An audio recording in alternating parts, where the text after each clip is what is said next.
তো বিকেল হতেই আমরা চলে এসেছি, আর আসার সময় দেখি বিশাল বৃষ্টি, পুরো ভিজে গেছিলাম। রাধে রাধে, কেমন আছো তোমরা? পরের দিন ছিল কোজাগরী লক্ষ্মী পুজো, সেই জন্য মা ভোগ টোগ রান্না করছে সকাল থেকে, মায়ে উপোস করেছে। এই বাদে আমরা সবাই গেছিলাম কালীবাড়ি, কারণ প্রত্যেকবার নাকি কোজাগরী লক্ষ্মী পুজোর সময় এখানে মেলা হয়, সেটা আমরা জানতাম না, আজকে গিয়ে সেটা দেখলাম। তো সবাই এখানে রেডি হয়ে চলে গেছি, কিছুক্ষণ মায়ের মন্দিরে বসলাম, দর্শন করলাম। তারপরে আস্তে আস্তে আমাদের খাওয়ার পর্ব স্টার্ট হলো। ফার্স্টে আমরা গেছিলাম মোমো, যেটা আন্টি খাইয়েছে।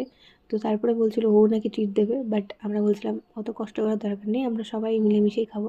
তো তারপরে অনেক কিছু খেয়েছি, চাট খেয়েছি, ফুচকা খেয়েছি, আবার পাপড়ি চাট খেয়েছি, আইসক্রিম খেয়েছি। এত খেয়ে বাড়ি ভোগ কী করে খাবো সেটাই ভাবছিলাম। তো যাই হোক, তারপরে আমার ভিডিও করা হয়নি, কারণ আমার মেমোরি ফুল হয়ে গেছিলো। বাড়ি এসে অল্প মতো খেয়ে আমি শুয়ে পড়েছিলাম। দেখা হচ্ছে কিছুদিন পর, আমি ডোনাটো বানানো স্টার্ট করেছি। আমার বান্ধবী সেকেন্ড কাস্টমার, তো ওকে আমি দিয়েছিলাম। তো তোমরাও চাইলে আমাকে অর্ডার দিতে পারো। ভিডিওটা ভালো লাগলে অবশ্যই লাইক করে যাও।